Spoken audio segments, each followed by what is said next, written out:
Bonjour ou bonsoir à vous tous et merci d'être en notre compagnie. Nous sommes dans Le Monde en 7 et nous sommes le samedi 22 juin 2019. On va parler ce jour des élections municipales pour les deux parties de cette émission. Élections municipales qui auront lieu au Togo le 30 juin prochain. En première partie, nous allons donc évoquer l'aspect organisation de cette élection. Une campagne qui s'est ouverte depuis quelques jours. On n'a pas encore de spécimen. La campagne elle-même, de la vie de beaucoup de personnes, est assez timorée. Que se passe-t-il sur le terrain? C'est la question qu'on posera à notre invité. Et puis en seconde partie, on va conjuguer cette émission au féminin. On recevra certaines femmes de partis politiques pour nous exposer leur vision sur cette élection. Pour la première partie, nous recevons Jerry Komandega Tama, président du Nouvel Engagement togolais, dont le parti a positionné des listes pour ce scrutin. Jerry Tama, bonjour. Bonjour. Merci d'accepter l'invitation. Comme vous le savez, c'est toujours un plaisir d'être parmi vous. Votre parti, si on fait le classement, est en 4e position en nombre de listes, c'est ça? En 4e ou en 3e, si on considère que les 3e est une coalition de formation politique, donc on peut logiquement revendiquer une position de 3e parce que on a une coalition qui est juste devant nous. Donc oui, bon, maintenant si on veut respecter juste les entités qui existent, en 4e position en termes de positionnement des listes. Donc il y a UNIR, ANC, Coalition et puis le Nouvel Engagement togolais. Alors vous-même, vous suivez, vous revenez même du tournée, on va en parler tout à l'heure, mais vous suivez l'organisation de ce scrutin de manière holistique. Qu'est-ce que vous en pensez? Est-ce que tout se passe bien pour vous qui avez positionné des listes sur toute l'étendue du territoire? Sur le plan de la campagne proprement dite, comme vous le dit si bien, on en parlera sans aucun doute, on revient d'une longue tournée à l'intérieur du pays. Les militants se battent sur le terrain, d'autant plus qu'aujourd'hui la circonscription électorale est limitée au niveau de la commune. Oui. Donc les militants se battent sur le terrain, ils font ce qu'ils ont l'habitude de faire, de toute façon, porte à porte et tout le reste.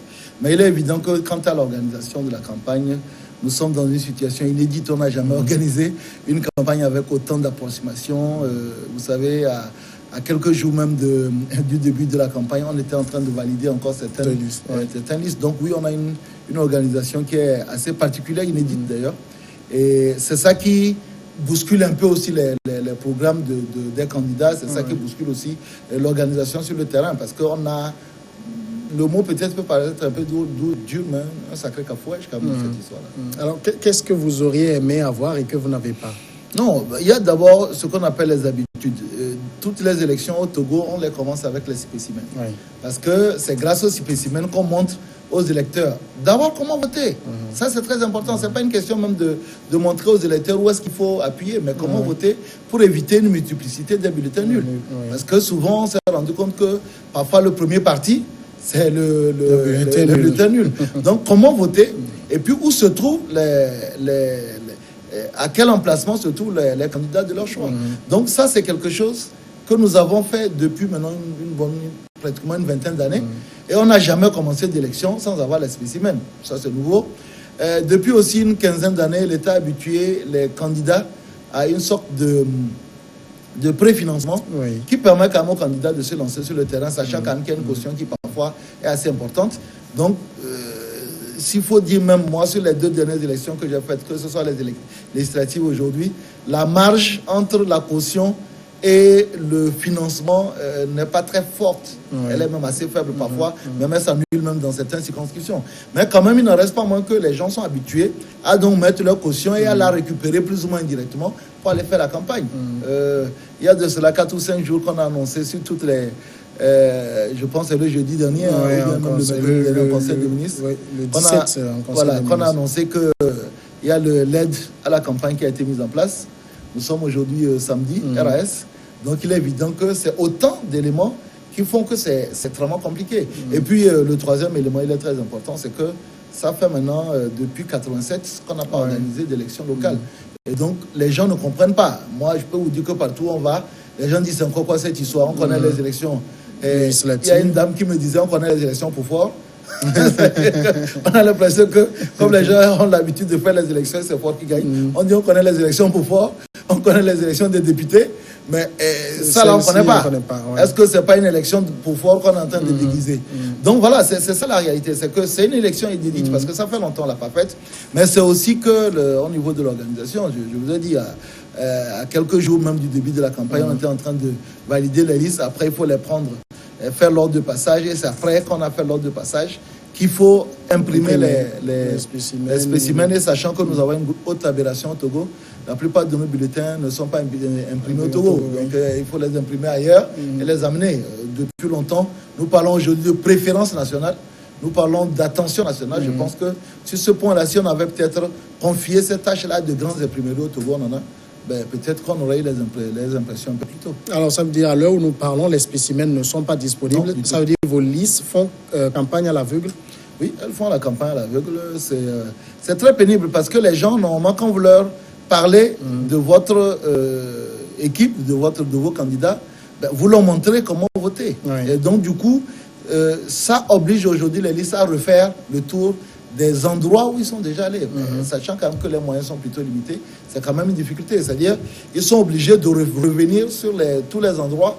Il y a des communes qui sont très grandes, on n'en parle pas assez, mais bon... peut-être à Lomé, on a l'impression que l'espace géographique est assez limité, mais il y a des communes où entre deux cantons, on a près de 50 km. Et donc, si les gens ont fait le tour, il faut qu'ils refassent encore le tour pour pouvoir montrer les spécimens. C'est assez agaçant. Ça veut dire que pour vous, au niveau de la commission électorale, l'instance qui organise le scrutin, c'est peu mieux faire?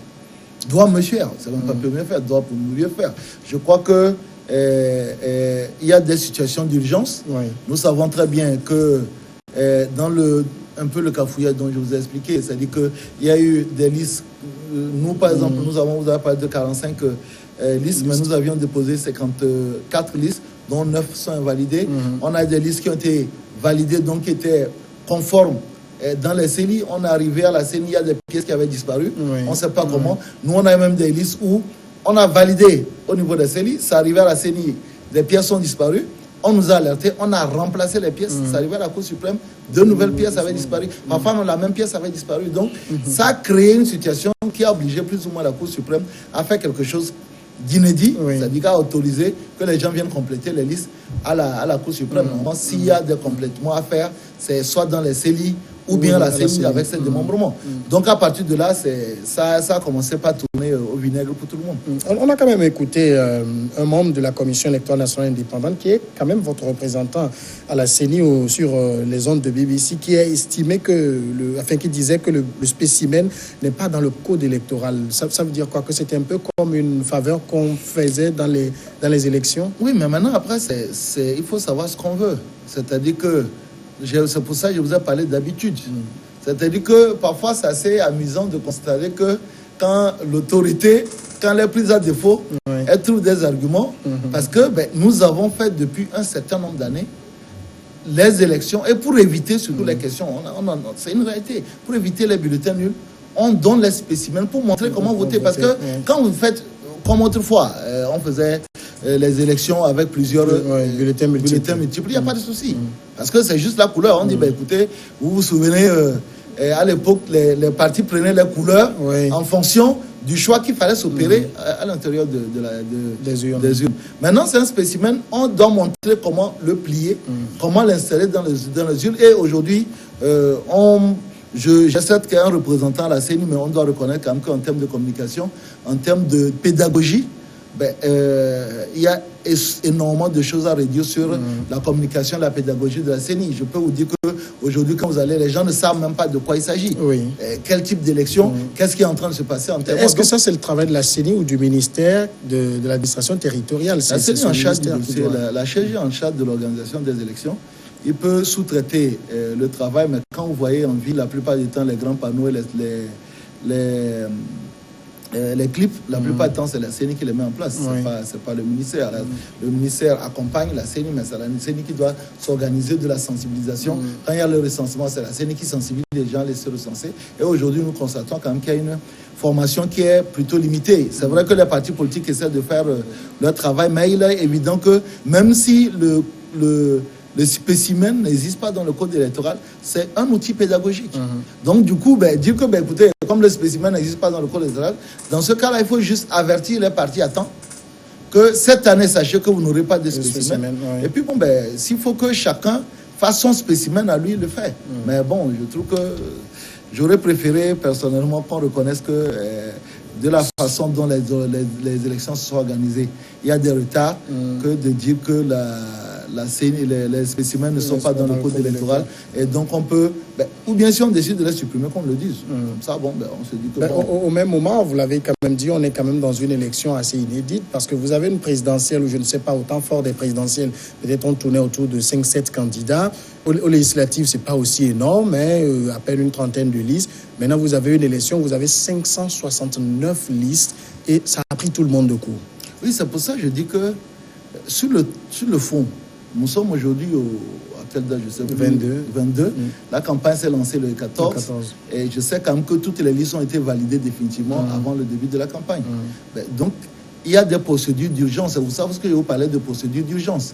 Et il aurait été loisible que la CENI considère que l'impression des spécimens doit rentrer dans une procédure d'urgence et en ce moment-là peut-être multiplier le nombre de prestataires pour pouvoir éviter cette situation inédite. Parce que on ne peut pas mettre tout ce qu'on met pour les élections et aller se retrouver avec 50% de bulletins nuls parce qu'on n'a pas pu montrer aux gens comment voter. Parce que encore une fois, si on avait la CENI ou qui que ce soit avait des agents qui faisaient le tour partout pour aller montrer aux gens comment voter, on ne dirait rien. Mais est-ce que nous voulons faire une élection où les gens votent et que c'est le suffrage qui est exprimé qui montre exactement le choix des députés, des électeurs, ou alors c'est plutôt les bulletins nuls qui font des gens gagner des gens par à défaut. Pour moi, je pense que c'est vrai, le bulletin, le spécimen n'est pas dans le code électoral, mais aujourd'hui, il est un outil incontournable de tout processus électoral. On est samedi, vous l'avez dit, la campagne s'achève le 28 prochain, donc dans 6 jours. Vous êtes assuré d'avoir les spécimens avant la fin de la campagne? Sur les informations que j'ai eues, on nous a dit que maximum jusqu'à ce week-end, on les aura. Bon, maintenant, après, la question qui se pose à nous, c'est est-ce qu'on les met à la disposition des partis politiques pour qu'ils les convoient, ce qui serait catastrophique, ou bien alors la CENI s'organise de les mettre à disposition déjà directement au niveau des CENI pour que peut-être ils ont plus de moyens parce que vous savez, nous on a des candidats jusqu'à Kandial, c'est à quasiment 700 km de Lomé. S'il faut trouver un véhicule qui va prendre ça, les véhicules de transport qui mettent beaucoup plus de temps pour sillonner le pays, les gens risquent de retrouver les spécimens d'ici mardi et ça va être extrêmement compliqué pour faire une bonne campagne. Alors vous avez évoqué également un aspect, c'est que sur le terrain, les gens ne savent pas de quel type d'élection il s'agit. Ça, ce défaut-là, pour vous, est-ce que ce n'est pas un peu de la responsabilité des partis politiques qui ne font pas suffisamment leur travail de formation, d'information? Non, d'abord, c'est que les élections locales ne sont pas uniquement l'apanage des partis politiques. Vous constatez qu'il y a énormément de listes indépendantes. Et donc, en réalité, tant que ce n'est pas arrêté, parce que on s'est quand même un peu précipité. Sans que nous ne savions pas exactement, parce qu'on a dit au mois de mai, à la veille même, je pense, c'est le 7, qu'on a appris que les élections seraient fixées au 30 juin, par le décret qui est sorti. Donc, le temps maintenant de faire la constitution des dossiers, ainsi de suite, c'est quand vous avez la confirmation que votre liste est validée, que vous allez faire toute la pédagogie derrière. Parce que quand vous êtes dans une commune où vous n'avez pas de liste, c'est pas forcément de votre responsabilité. Si nous avions eu les délais qui allaient bien, il est évident que peut-être en un mois, on aurait pris le temps de former tout le monde. Mais il est évident que, à mon sens, il y a le ministre de la décentralisation, de l'administration territoriale et des collectivités territoriales qui a la mission de faire cette formation. Et il y a la responsabilité de la CENI d'expliquer aux gens ce que c'est que les élections locales, d'expliquer aux gens ce que c'est qu'une élection proportionnelle sur liste bloquée au plus fort reste. Mais au même moment, on a vu, au lendemain des élections législatives dernières, on a vu le parti au pouvoir descendre sur le terrain dès janvier, février, et commencer par expliquer aux gens que dans quelques mois, on ira aux élections municipales et leur expliquer ce que c'est.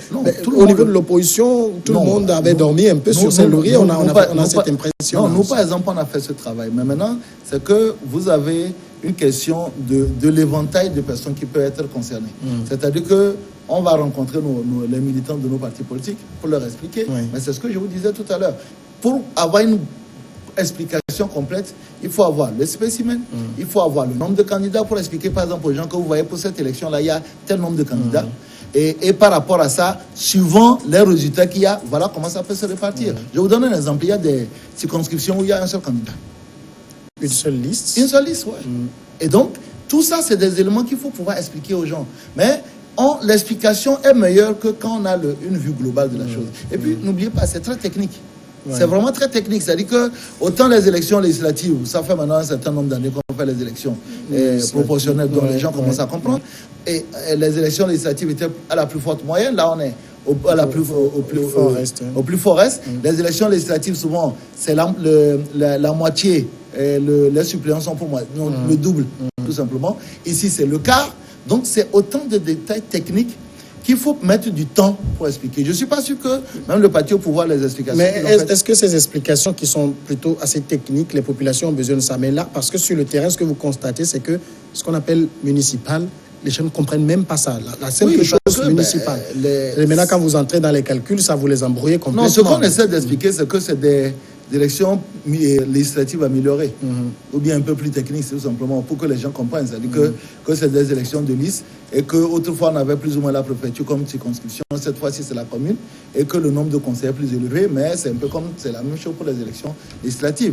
Je ne veux pas dire que les gens qui arrivent à avoir accès à nos explications le comprennent. Mais maintenant, c'est que moi, je pense qu'on aurait pu utiliser tous les moyens, tous les médias pour mieux faire comprendre aux gens. Parce que l'engouement aussi est fonction de l'intérêt et de la compréhension que les gens ont de cette élection. Aujourd'hui, je ne veux pas dire qu'il n'y a pas suffisamment d'engouement, mais elle est moindre parce que d'autre part aussi, vous savez, souvent les élections législatives présidentielles, on met plus de moyens, les gens viennent de Lomé, les DG, alors qu'aujourd'hui, c'est beaucoup plus les gens qui sont sur place, qui tirent le diable par la queue ou bien qui sont tirés par le diable et qui n'ont forcément pas les mêmes moyens pour faire une campagne dans la durée que ce qu'on peut assister lors des élections législatives et présidentielles. C'est une situation qui risque d'être préjudiciable aux candidats? Non, moi je pense que les candidats qui sont déterminés, je ne peux parler que pour le net, les candidats qui sont déterminés font un travail de fourmi sur le terrain, ça va le porte-à-porte. Et puis les candidats qui ne sont pas déterminés ne feront rien. Mais je pense qu'on aura quand même, au-delà de tout, un bon taux de participation sur ce que j'avais sur le terrain. Mais maintenant, comme je l'ai dit, c'est que ça ne sert à rien d'avoir un bon taux de participation et avoir pour moitié de bulletins nuls. Oui. Alors, directement, on l'a dit au début de l'émission, vous revenez d'une tournée militaire, un peu un marathon, parce qu'en 2 jours, vous avez fait un peu toute l'étendue du territoire. Que dit le terrain?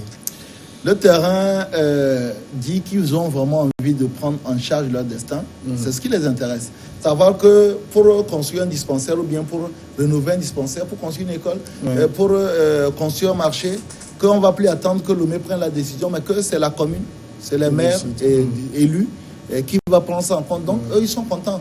Et aujourd'hui, vous savez, comme je le disais, les élections législatives, souvent, c'est les gens qui viennent d'ailleurs. Aujourd'hui, les gens sont contents de voir leurs affiches sur des panneaux. Même parfois, les gens impriment ça uniquement pour montrer. Donc, il y a un vrai engouement au niveau des militants, en tout cas pour les militants du net que j'ai vus. Maintenant, après, il est évident que les moyens ne sont pas les mêmes. Et aussi, il y a une certaine appréhension sur le suivi. Parce que, vous savez, il y a beaucoup de personnes dans notre pays qui n'ont pas confiance sur les résultats qui sortent des urnes. Et donc, ce qu'il y a, c'est qu'on doit mieux les former. Là aussi, à ce jour, par exemple, les membres des bureaux de vote ne sont pas encore suffisamment formés. Et donc, il faut former les membres de bureaux de vote sur beaucoup de choses pour qu'ils connaissent en réalité les droits qu'ils ont en tant que membres de bureau de vote. Et pour moi, ce n'est pas une formation qui doit se faire en une journée.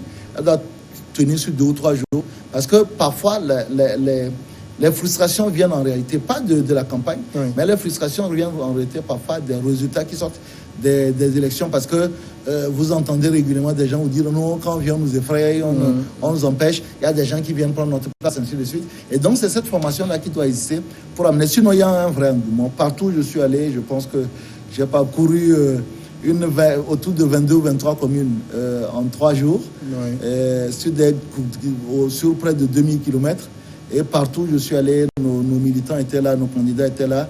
Et ce qui est aussi plaisant, c'est que, contrairement parfois aux élections législatives où on attend que la tête de liste uniquement se mobilise et envoie des choses, aujourd'hui, les gens, ils ont compris. Ils n'attendent pas les partis politiques. Ils sont partis sur le terrain, ils font leur caravane, ils font leur porte-à-porte. Si les partis leur envoient quelque chose, tant mieux. Si ce n'est pas le cas, ils savent que c'est leur destin qui est en jeu, c'est la gestion de leur commune qui est en jeu. Et ils savent que les résultats vont leur profiter directement. Contrairement à des élections où, parfois, vous savez, les députés, une fois qu'ils sont élus, ils viennent rester à Lomé et ils rentrent que pour les funérailles. Alors que ça, cette fois-ci, les gens qui seront là sur place. Donc il y a un vrai engouement. Et je peux aussi dire que j'ai vu beaucoup d'autres candidats qui font campagne. Bon, c'est peut-être à Lomé où c'est légèrement plus timoré. À l'intérieur du pays, les gens se démerdent avec des motos, dès qu'ils ont des affiches, ils font suffisamment de boucans. Justement, vous avez employé le mot timoré parce qu'on observe cette campagne et elle ne ressemble pas à ce à quoi on a été habitué au Togo où on voyait beaucoup de bling-bling, beaucoup de bruit. Hein. Mais là, c'est peut-être que vous circulez, vous voyez quelques 2 ou 3 personnes à moto klaxonner. Il n'y a pas apparemment cet engouement-là. Oui, parce que je pense que beaucoup de gros bonnets ont compris que les élections locales avec les maires qu'on va mettre en place, il faut avoir le courage de le dire, ça mettra un peu de temps pour se mettre en place, alors qu'un député, quand il arrive à l'Assemblée, c'est tout de suite. Il a un statut, il a un statut de député, ainsi de suite. Donc, c'est ça. Et puis, je pense aussi que peut-être certaines personnes nous ont compris. Vous savez, on fait cette campagne-là en insistant sur le non-cumul de mandat. Oui. En disant que quand vous avez d'autres fonctions, et que parfois même que vous n'avez rien prouvé dans ces fonctions-là, qu'il ne faut pas vous venir cumuler quand vous avez été ministre pendant longtemps et que dans votre quartier, vous n'avez même pas mis une grosse poubelle pour que les gens viennent. Ou bien même parfois même vous avez une poubelle à plein air devant votre maison, que vous n'avez jamais aidé à réparer un lampadaire, que vous n'avez jamais aidé à curer un caniveau, et vous avez été un ministre pendant longtemps. Qu'est-ce que vous venez chercher au niveau de la commune? Quand vous avez été un député, parfois même des députés à des niveaux plus importants, et que vous n'avez jamais couvert, même ne serait-ce que 4 tôles dans une école qui est à proximité de vous, acheter 1 ou 2 tables bancs alors que les enfants sont parfois assis à même le sol dans votre commune, qu'est-ce que vous allez venir faire en étant maire? Parce que pour moi, je pense qu'il y a une question... C'est le travail d'un député aussi. Non, je pense... Non, ce que je veux dire, c'est que il y a une question de solidarité. La question de solidarité, c'est que nous, au niveau de net, on pense que quand vous avez un peu de ressources, vous avez un devoir citoyen de pouvoir apporter votre contribution. Ce n'est pas le travail du député. Mais il n'en reste pas moins que si vous êtes une personne ressource, vous avez le devoir d'exemplarité. Vous devez pouvoir montrer aux gens que là où l'État a failli, vous pouvez accompagner. Ça ne veut pas dire que vous êtes obligé, mais vous pouvez accompagner. Si vous êtes dans un quartier que les jeunes sont venus vous voir pour dire, écoutez, on veut ouvrir un truc de photocopie. Ça coûte 300, 400 000 francs, une photocopieuse. Et vous leur dites, non, vous n'avez pas l'argent. Mais après, les jeunes vont se demander, mais un tonton qui n'a pas pu nous aider à ouvrir un truc de photocopie pour gagner peut-être 25 000 francs par mois là-bas, mais comment est-ce qu'il va nous gérer demain en étant maire? Donc, c'est cette question d'exemplarité qui fait que nous disons, des gens qui ne sont pas actuellement en fonction dans d'autres tâches, il vaut mieux qu'ils s'y contentent parce que, encore une fois, nous avons quand même, au pays, ce sont 10 000 personnes qui viennent toutes les années sur le marché de l'emploi. Même si on nous donne des taux de chômage qui nous font sourire, parce que bon... il faut déjà 4% dans ce pays. Il faut les associer. Le vrai taux, c'est le taux de sous-emploi, qui fera quand même les 40%. Donc, quand vous avez quand même des taux comme ça qui sont assez effrayants, et que vous êtes quelque part ministre, on a dit député, vous avez couru là-bas. Et demain, on dit aussi, maire, vous courez là-bas. C'est quoi? Est-ce que les gens sont finis dans le pays? Donc, faire en sorte que des gens qui trouvent une place quelque part cèdent la place à d'autres personnes, sans même prendre l'argument de on va aller faire campagne et puis si on gagne, on va laisser. Non, il faut qu'on responsabilise les gens aussi. Donc, voilà pourquoi nous disons que aujourd'hui, nous sommes contre le cumul de mandats. Mais c'est peut-être aussi parce que les grands bonnets ne sont pas venus dans cette élection.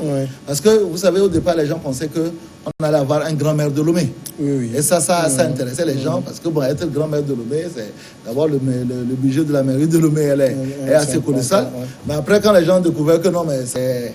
on a morcelé, on a 7 communes dans Lomé, 5 communes dans Agoye. Les gens ont commencé à réfléchir à 2 reprises parce que si tu ne fais pas attention, c'est ton argent que tu vas prendre pour mettre dans la commune avant même que peut-être un moment la commune te le retrouve. Donc je crois que c'est autant de raisons qui font que la campagne est plutôt timorée parce que l'intérêt n'est pas si fort que ce qu'on peut avoir pour les élections législatives et surtout pour les élections présidentielle où chacun joue quand même son va-tout. Mais est-ce que c'est ça quand même qui est l'idéal? Parce qu'on donne l'impression à ce scrutin comme si ce n'était pas tellement important, alors qu'il s'agit d'un enjeu de développement à la base.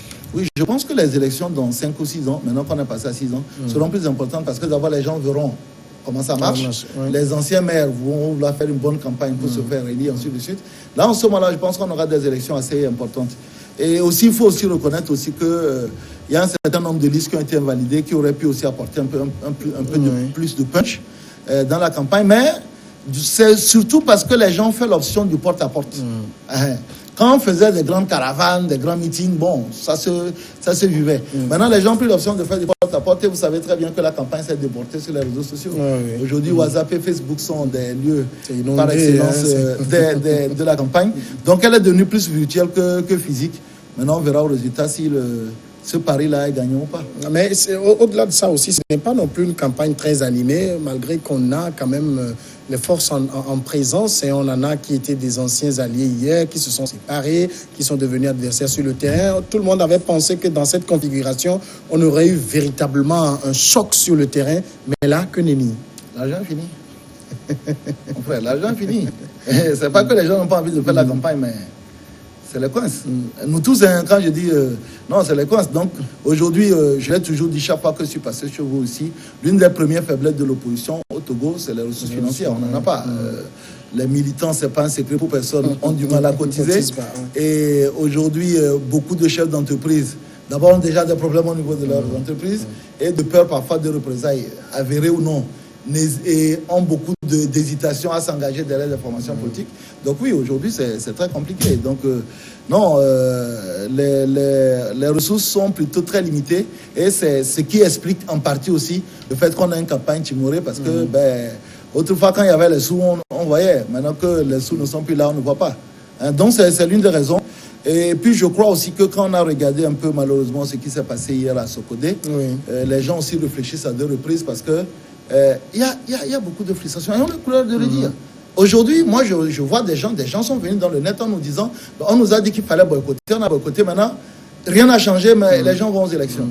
Donc, il y a aussi cette peut-être peur de ne pas de se retrouver face à des jeunes qui sont en colère. Parce que, excusez-moi du peu, des gens sont morts dans ce pays. Des gens fuient. Actuellement, on a encore des gens dans les prisons. Et les raisons qui ont amené certaines personnes à boycotter les élections de 2018, à considérer que l'Assemblée nationale était illégitime, personne n'explique pourquoi est-ce que subitement, sous un claquement de doigts, ça a changé. Ils disent que c'est une élection historique. Oui, mais c'est une élection historique, mais aujourd'hui, l'Assemblée nationale est dominée par les partis qui ont participé. À l'époque, le talon d'Achille de la participation de certains, c'était d'abord une présence plus prononcée à la CENI. Aujourd'hui, il n'y a pas de présence du tout. Et on a toujours dit dans ce pays que l'organe qui organise les élections était en réalité le point central du contentieux électoral. Mais aujourd'hui, les partis qui avaient à l'époque dénoncé cet état de fait ne sont pas présents à la CENI. Et donc, quand on explique, c'est aussi cette hygiène-là qui font que les gens ne veulent pas trop en faire. Parce que il faut expliquer aux gens, il faut pouvoir expliquer à des gens qui ont aujourd'hui leurs parents en prison, mais qu'est-ce qui a changé entre décembre 2018 et juin 2019? Il faut expliquer à des gens qui ont perdu leurs parents, même si la responsabilité de ceux qui ont éventuellement tiré n'est pas dégagée. Mais il faut aussi expliquer aux gens qui ont mis des enfants dans la rue, qui ont connu des choses, qu'est-ce qui a changé? Il faut expliquer aujourd'hui aux militants, qui nous écoutent d'ailleurs, mais qu'est-ce qui a changé entre-temps? Et subitement, tout ce qu'on a réclamé, on ne l'a pas eu, et on va aux élections. Donc je crois aussi que c'est cette hygiène-là qui font que les gens préfèrent ne pas trop en faire, au risque de provoquer l'ire des jeunes des personnes qu'on a demandé de tout sacrifier, des gens qui ont marché sous le soleil pendant longtemps et qui subitement découvrent que peut-être que les enjeux sont ailleurs. Alors, au même moment, Djeritama, est-ce que ce discours que vous tenez, ce n'est pas un peu une certaine frilosité parce que vous voyez ceux-là revenir dans la course et ça fait peur un peu pour vos listes sur le terrain? Vous savez très bien qu'on avait dit que c'est parce qu'ils ont boycotté que vous avez pu en profiter aussi. Non, d'abord, c'est que moi, je ne suis pas candidat, donc je suis tranquille. Ça, oui, je parle de vos listes, justement. Nous avons aujourd'hui enregistré beaucoup de jeunes qui sont sur les listes. Vous savez, je l'ai toujours dit, le 27 juillet 2017, le NET s'était engagé à participer aux élections législatives et aux élections locales. C'était Russe Paribus. C'est-à-dire que quel que soit ce qui se passe, on y allait. Donc, nous, on n'a jamais entonné la fameuse chanson « Si quelqu'un laisse, quelqu'un prend ». Parce que nous avions déjà positionné les listes et ciblé nos objectifs avant même que le 19 août n'arrive. Parce que déjà au congrès du 17 et du 27 juillet, nous avions mis en place nos objectifs. Donc, nous ne sommes pas concernés par ceux qui parle de ça. Et puis, je vous rappelle aussi que nous étions présents non seulement au présidentiel de 2015, mais au législatif de 2013. Donc, on n'a jamais attendu que certaines personnes ne viennent pas avant qu'on participe à une élection. Donc, pour nous, non, il n'y a pas de problème. Plus on est nombreux, plus on rigole et plus on occupe le terrain. Vous savez, nous avons voté le 8 mai dernier une loi portant réforme constitutionnelle, surtout avec la révision de l'article 60 qui dit les élections sont à 2 tours. Aujourd'hui, nous avons intérêt à ce que le maximum de partis de l'opposition participent à ces élections pour commencer à ratisser sur le terrain pour que l'alternance soit possible en 2020 par le biais des élections à 2 tours. Donc, si nous avons envie de l'alternance, même si certains en doutent, tant mieux pour eux. Et aujourd'hui, il est plus intéressant d'avoir beaucoup plus de formations politiques de l'opposition sur le terrain, qui ratissent large et qui vont préparer dans les élections présidentielles qui se passeront d'ici 8 à 9 mois. C'est pas long. Donc non, on n'a aucun intérêt à ce que les autres ne viennent pas. Mais je pense que quand on a un leader politique, on a besoin de bilan et d'explication. J'aurais apprécié vraiment qu'on puisse expliquer à tous les militants que oui, on s'est trompé. On n'aurait pas dû faire ça. Et donc on se rattrape. Parce qu'on a un discours qui est quand même double, ambivalent, qui est parfois un peu gênant. Oui, on a bien fait de ne pas aller aux élections, mais maintenant on va à ces élections. Oui, l'Assemblée nationale n'est pas légitime. Vous savez qu'il y a un parti qui a contesté les décisions prises en place par l'Assemblée nationale, mais qui nous a envoyé copie. Qui nous a copié, pas en tant que parti politique, mais en tant que président d'un groupe parlementaire. C'est-à-dire qu'on dit que nous sommes des gangsters, nous sommes des malfaiteurs, on dit que nous n'avons pas de légitimité, mais on saisit quand même la Cour constitutionnelle et puis on nous cite en copie. C'est au fait ça qui me gêne, moi. C'est-à-dire que depuis 2013, on est resté dans une cohérence. Ça nous a coûté beaucoup de critiques, mais aujourd'hui, nous sommes ravis de constater quand même que la cohérence dans laquelle nous sommes restés, je ne vais pas dire paye, elle paiera le jour où on sera au pouvoir. Mais en réalité, se trouvent des justificatifs et nous en sommes particulièrement ravis. Alors, si on revient maintenant à la campagne elle-même, depuis le 14 juin où elle a été lancée jusqu'à ce 22, peut-être à part l'incident que vous avez évoqué tout à l'heure, on a vu une campagne plutôt calme et tout. Ça dénote d'une certaine maturité? D'une certaine maturité, parce que d'abord, de vous à moi, ça fait quand même plus d'une dizaine d'années qu'on fait des élections calmes. Mais la dernière élection qui a sérieusement chahutée, c'est en 2007. Et puis bon, après, on a parfois eu des contestations post-électorales. Mais depuis un certain nombre d'années, on fait des élections, il n'y a pas de problème. Je pense que le vivre ensemble est en train de prendre le dessus sur nos différences. Et c'est une bonne chose. Moi, j'ai remarqué, j'ai rencontré plusieurs cortèges qui se rencontraient, qui se croisaient, qui se chahutaient, mais de façon très amicale. Donc je pense que oui, le fait de comprendre que notre diversité est une richesse et que nous devons pouvoir capitaliser cette diversité-là, je crois que les Togolais sont en train de la comprendre et puis c'est une bonne chose. Alors, Jerry Tava, pour revenir plus spécifiquement à vos listes sur le terrain, on m'a dit qu'il y en a 45 sur toute l'étendue du territoire. Pourquoi X ou Y voterait pour le net? Je pense qu'il y a 3 raisons pour lesquelles il faut voter pour le net. C'est d'abord cette cohérence-là que nous avons. Depuis le début, nous sommes inscrits dans une démarche pragmatique. Quand c'est bon, on dit c'est bon. Quand c'est mauvais, on dit c'est mauvais. Même en gardant quand même en toile de fond une réalité, c'est que si nous sommes dans un pays où il y a autant de difficultés, la responsabilité incombe à ceux qui sont au pouvoir. Ça, c'est la première chose. La deuxième chose, c'est la jeunesse de nos listes. Vous savez qu'aujourd'hui, à l'Assemblée nationale, nous avons le député le plus jeune, 28 ans, M. Améganvi. Et aujourd'hui, quand vous allez sur le terrain, les gens qui sont sur les réseaux sociaux, sur le terrain, on se rend compte que le net, c'est vraiment le parti des jeunes. On a des candidats de 26 ans qui sont même parfois tête de liste. Donc, c'est le fait qu'on fait le pari sur la jeunesse. Et le troisième élément, c'est le fait que l'ensemble de nos listes ne prennent en compte que les problèmes du cru. J'ai suivi un de nos candidats sur votre liste ici. On regarde, on fait l'analyse des problèmes qu'il y a sur le terrain et on dit voilà comment on va les résoudre. En passant par quoi? Il n'y a pas de démagogie chez nous. Donc, chacune de nos listes a pris le temps d'étudier son milieu. Les propositions du candidat de Pendjal, ne sont pas les mêmes que les propositions du candidat de Niamtougou 1, ne sont pas les mêmes que les propositions du candidat de Tongu, ainsi de suite. Parce que chaque liste prend en compte les réalités du terrain et fait une proposition qui soit une proposition pragmatique. Ça ne sert à rien de dire, moi je vais construire la route. La route, de toute façon, le maire n'aura jamais les moyens de construire une route nationale. Peut-être une route communale, mais pas une route nationale. Donc, faire des propositions qui soient des propositions raisonnées, qu'on peut en réalité supporter. Et voilà, donc, le pragmatisme au niveau de notre démarche politique, depuis maintenant un certain nombre d'années, nous sommes restés cohérents. Parfois, ça nous a coûté beaucoup de critiques, mais nous sommes restés cohérents. La jeunesse de notre parti. Et puis, le fait qu'on a fait une vraie étude, cas par cas, pour faire des propositions. Et on n'aura jamais deux propositions concernant deux communes qui soient identiques, pour faire des propositions en disant, voilà, vous avez des problèmes de caniveau, voilà comment on va faire pour régler le problème de caniveau. En s'appuyant sur les autorités, c'est-à-dire que les compétences du maire, parce que si vous dépassez les compétences du maire, vous ne pouvez pas. Est-ce qu'on peut mettre en place un service de voirie? Oui. Même à certains endroits, certains de nos candidats ont déjà même commencé par signer des contrats avec des sociétés de voirie en disant, ben, si ça passe, voilà, on travaillera avec vous. Certaines sociétés commencent même déjà à trouver des partenaires en ce qui concerne l'aménagement, l'assainissement. En disant, ben, écoutez, si ça passe, même si je suis que conseiller, je pense que je vous ai vu à l'œuvre, on va pouvoir travailler. Donc c'est ce pragmatisme-là qui fait que sur les 5 points que nous avons déterminés à l'échelle nationale, à savoir plus d'emplois, ben, vous savez, le premier pourvoyeur d'emploi, c'est la commune. Plus de l'électricité pour tout. De l'électricité, soit du secteur, soit solaire, ça c'est aussi une nécessité pour la commune. Nous disons de l'eau potable pour tout. De l'eau potable, pas de l'eau. L'eau, on trouve ça, moi j'ai vu dans des endroits où les gens viennent boire l'eau avec les animaux. Non, de l'eau potable pour tous, ça c'est une nécessité pour tout le monde. Et nous disons aujourd'hui, nous sommes à l'ère de l'Internet, il faut faire en sorte que toutes les communes puissent être connectées, parce que pour réduire le fossé numérique, il faut absolument régler le problème de la connexion. Donc, voilà les points, les 5 points que nous précisons, nous disons, voilà. Mais maintenant, quand on descend plus bas, chaque commune a ses besoins. Alors, je voudrais qu'on insiste sur le deuxième point. Vous avez parlé de la jeunesse de vos listes, quand on les regarde aujourd'hui.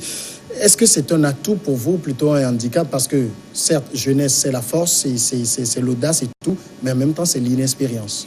Oui, je préfère avoir des jeunes qui n'ont pas fait d'élection locale, parce que ça fait pratiquement 30 ans qu'on n'en a pas fait. Donc tout le monde découvre ensemble et va ensemble, que d'avoir des gens qui ne sont plus, qui réfléchissent beaucoup plus parfois à leur retraite, qui considèrent même parfois la commune comme une sorte de plan de retraite. Donc je préfère avoir des jeunes qui vont avoir donc cette imagination-là, fertile, que nos jeunes ont aujourd'hui, et qui vont se dire, ben voilà, on vient d'hériter de quelque chose, comment faire pour le développer? Parce que tout est inédit, tout est à rebâtir. Donc, il vaut mieux prendre des cerveaux qui sont vides. C'est une allégorie, qui n'ont pas pris les mauvaises habitudes de l'administration, par exemple, qui vont avoir de l'imagination, de l'innovation. Je pense que c'est plus important que de prendre des gens qui ont déjà les travers, par exemple, de l'administration, et qui vont venir complètement bloquer le fonctionnement des collectivités territoriales. Moi, je pense que nous allons avoir des communes neuves, il faut avoir des gens neufs, et c'est nos jeunes qui sont les plus appelés à être dans ces communes-là. Mais est-ce qu'ils comprennent les enjeux? Oui, quand on dit jeunes, on ne veut pas dire qu'ils n'ont rien dans la tête. C'est les jeunes universitaires, c'est les jeunes qui viennent, certains viennent d'obtenir leur diplôme. Ils sont engagés en politique, ça fait pour certains 4, 5, 6 ans. Et donc ça veut dire qu'ils comprennent les enjeux. Ils ont déjà fait un certain nombre d'élections. Et puis quand je dis des jeunes, il y a aussi beaucoup de jeunes. Vous savez, on a eu quelque chose d'extraordinaire cette année. C'est qu'on a plusieurs personnes, des fonctionnaires, des fonctions libérales, qui ont rejoint spontanément nos partis. Si on a pu présenter 13 listes sur 13 à Lomé, c'est parce qu'il y a eu cet engouement-là. Il y a plein de personnes qui ont dit, écoutez, on vous suit depuis un certain temps, vous les gens du net, là, on trouve que vous êtes cohérents, on est d'accord à aller avec vous. Donc ce n'est pas de l'inexpérience quand on dit jeune, mais c'est en réalité ce regard nouveau, qui n'est pas pris dans les raids, dans les travers de la vieille administration. C'est ce regard nouveau-là qui va donner de la motivation pour les gens de travailler dans les choses et qui va propulser un dynamisme. Parce que on n'a jamais fait. Vous savez, la France a pris 40 ans pour asseoir sa décentralisation. Donc c'est quelque chose qu'on n'a jamais fait. On a besoin de regard neuf. Et nous, honnêtement, on a des gens qui ont ce regard-là et qui vont surprendre les gens quand ils auront fini de gagner, puisque c'est qu'ils vont gagner. Alors, est-ce que vous avez fait aussi un peu du parachutage, c'est-à-dire, est-ce que vos candidats, c'est des candidats sol ou hors sol? C'est des gens que vous avez pris, d'ailleurs, pour amener dans des quartiers où ils vivent là, ils connaissent les besoins, parce qu'ils vivent eux-mêmes ces besoins-là. On est complètement opposé aux candidats au sol. C'est-à-dire que si vous n'êtes pas dans votre milieu, vous ne pouvez pas être candidat. Allez dans votre milieu pour être candidat. Pour une raison très simple. Comment est-ce que vous allez administrer des gens si vous ne comprenez pas leur réalité? C'est pour ça que nous continuons même à être opposés au cumul de mandats. Vous êtes député, vous passez quasiment tout votre temps à Lomé. Vous êtes maire je vais donner un exemple pour ne pas faire de frustration, d'Es Mono. Comment vous allez gérer votre commune? Parce que vos administrés, tous les matins, ils ont des problèmes, ils veulent voir le maire. Mais vous êtes à Lomé, vous passez 3 mois de session parlementaire où vous êtes en permanence. Vous passez peut-être le reste du mois à faire des voyages et vous êtes maire. Vous faites comment? Si vous êtes originaire du milieu, ben, en ce moment-là, la personne qui est venue le matin à la mairie, qui vous a raté, il vous rattrape à la maison. Ou bien le lendemain matin, comme on fait au village, il vous attend à la sortie. Et vous dit que bon, monsieur le maire, je vous ai raté, maintenant je suis là. Si vous êtes conseiller, on vous a raté, on vous attend à la maison. Même vous êtes conseiller à Borgou. Borgou, là, c'est, comme je l'ai dit, à 700 km, 50 km à l'est de Dapaon. Et au même moment, vous êtes directeur de service à Lomé. Vous faites comment?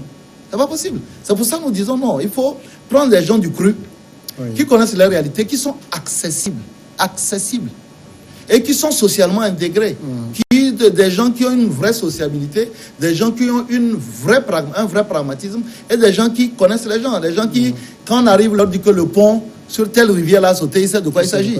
Mais s'il est là, on dit bon, ben, il faut envoyer quelqu'un parce qu'on ne sait pas de quoi il s'agit. C'est ça le problème. Je vais vous donner un exemple. Tout récemment, dans une des communes de ma circonscription, mais il y a une école qui a eu son toit qui s'est enlevé, mais même le président de la délégation n'a appris l'information que quand nous on est venu intervenir pour couvrir le toit. Parce que ben, les distances sont parfois longues et quand vous n'êtes pas suffisamment intégré dans le milieu, c'est compliqué.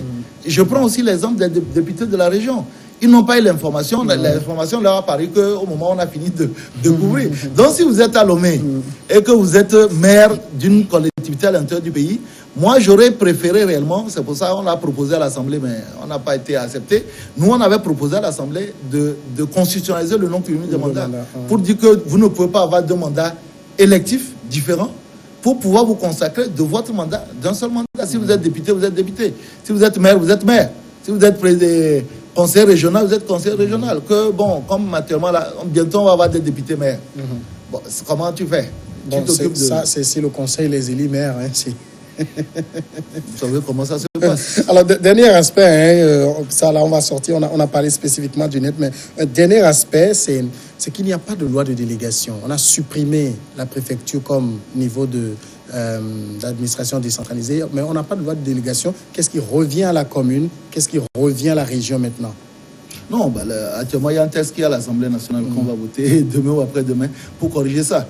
Parce qu'une fois qu'on a modifié les choses au niveau de la Constitution, il faut maintenant actualiser les tests. Voilà, donc on est en train de le faire, ma commission même y est intégrée, donc on va l'adapter pour faire en sorte qu'il y ait une harmonisation entre la Constitution et bien entendu la loi portant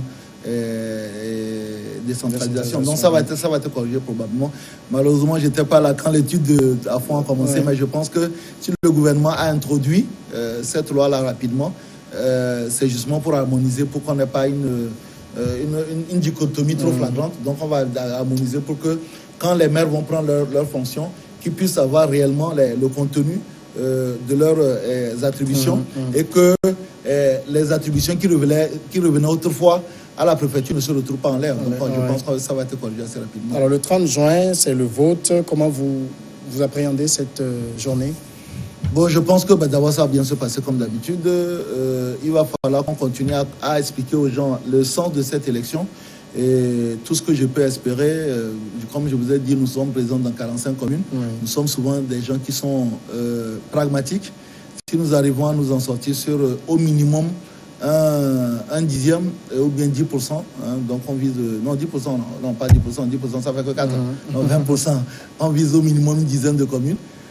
Où on peut avoir au moins dirigé les communes et pour le reste, systématiquement partout, pour avoir des conseils municipaux. Parce que l'autre avantage au fait de l'imitement, c'est qu'aujourd'hui, le quotient électoral est plutôt faible. Il faut à peu près en moyenne 1000 personnes pour avoir un conseil. Donc, normalement, c'est pour ça que nous sommes assez confiants en se disant qu'on aura un certain nombre de conseils. Mais ce que les gens aussi doivent comprendre, c'est que les élections locales sont les seules élections où il n'y a pas un impact direct entre ce que vous êtes et l'approche politique. C'est-à-dire que les conseils municipaux ne votent pas les lois. Et donc, du coup, on ne peut pas forcément apprécier le poids politique d'un parti uniquement sur la base des conseils municipaux. Mais après, pour une élection présidentielle, il vaut mieux être dans beaucoup de communes pour pouvoir capitaliser et fédérer les efforts à la base. Directement, merci d'être passé répondre à nos questions. C'est moi qui vous remercie. Président du nouvel engagement togolais dont le parti est en course sur 45 listes pour ces communales. On va marquer la pause et on regarde ensemble le journal et puis on sera en seconde partie pour évoquer le sujet des femmes candidates.